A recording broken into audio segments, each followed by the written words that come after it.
तो एक तरफ तेजस्वी यादव के परिवार पर सीबीआई की छापेमारी चल रही है और लगातार यह सब कुछ चल रहा है।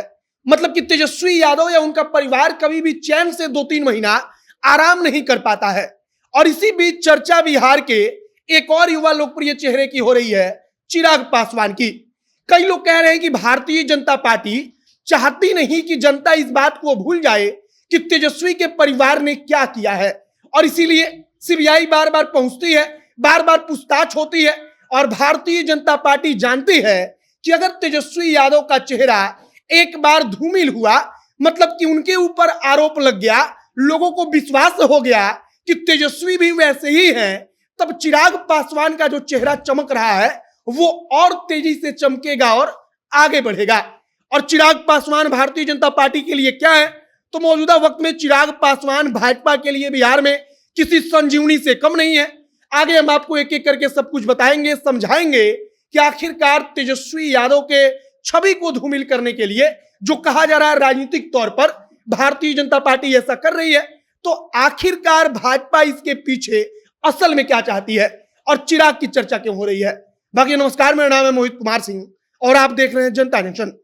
सबसे पहले अगर हम बात चिराग पासवान की करें तो तेजस्वी यादव के बाद अगर कोई लोकप्रिय चेहरा है बिहार में, अगर कोई लोकप्रिय युवा चेहरा है जिसके नाम पर आप कह लीजिए कि बड़ा संख्या या बड़ा वर्ग जो है कहीं उसके कहने पर वोट दे सकता है, तो वो चिराग पासवान है।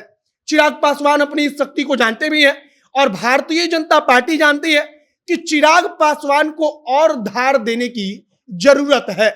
चिराग पासवान लगातार पूरे बिहार में घूमकर दौरा कर रहे हैं, कहीं कोई संवाद तो कहीं युवा संवाद। मतलब चिराग बस इस बात को सुनिश्चित कर रहे हैं कि हम जनता के बीच में जाते रहे, और धीरे धीरे चिराग का क्रेज कितनी तेजी से बढ़ रहा है ये सब कुछ आपको दिख रहा होगा, क्योंकि अब चिराग कहीं जाते हैं तो वहां पर 15,000 10,000 की भीड़ यूं ही आकर इकट्ठा हो जाती है।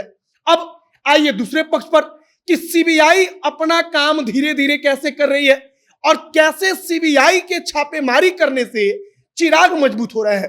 तो एक पक्ष समझिए कि सीबीआई जितना बार आती है, जितना बार छापेमारी करती है, पूछताछ करती है, उतनी बार चर्चा चलती है कि तेजस्वी यादव के परिवार ने कैसे 4 करोड़ का, 5 करोड़ का, 10 करोड़ का जमीन लूट लिया, जो अब तक सीबीआई कह रही है कि बाई नेम हम इस बात को साबित कर सकते हैं, जिसको लेकर पूछताछ चल रही है।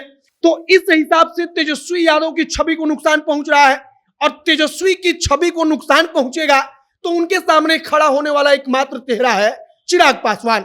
और इसी प्रकार से आप समझिए कि चिराग पासवान धीरे धीरे बिहार की राजनीति में और मजबूत होते जा रहे हैं। इसका एक पक्ष और भी है कि तेजस्वी यादव इस समय सत्ता में आ चुके हैं, सत्ता में आने के बाद भी तेजस्वी वो सब कुछ नहीं कर पा रहे हैं जिसकी उम्मीद उनसे थी, या तेजस्वी यादव ने जो सपना दिखाया था। तो इस हिसाब से तेजस्वी यादव का जो अपना मजबूत पक्ष था वो इस लिहाज से भी कमजोर हो रहा है, जबकि चिराग पासवान अपने उसी जगह पर कायम है।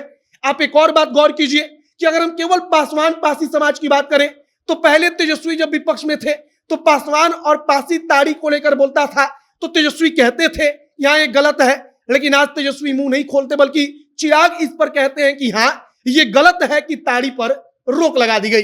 और कुल मिलाकर सीबीआई ज्यों-ज्यों छापेमारी कर रही है, ज्यों-ज्यों सवाल पूछा जा रहा है, उतनी बार चर्चा नए सिरे से चलती है कि किस प्रकार से तेजस्वी यादव के परिवार ने लोगों का जमीन लिया, लोगों से कई करोड़ रुपए का जमीन लेकर इसके बदले में उन्होंने नौकरी दी, और इसका सीधा सा मतलब कि उन्होंने भ्रष्टाचार किया।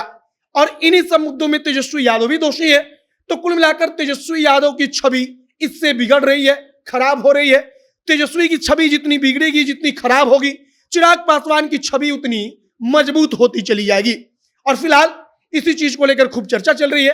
अब आगे सीबीआई की छापेमारी के बाद से, पूछताछ के बाद से असलियत में साबित क्या हो पाता है, सजा किसको मिल पाती है, कितना जल्दी मिल पाता है, यह सब कुछ देखने वाला विषय होगा। आगे जो भी नई जानकारी, जो भी नया अपडेट आएगा, सब कुछ हम आप तक पहुंचाएंगे। फिलहाल इस वीडियो को यहीं पर समाप्त करते हैं।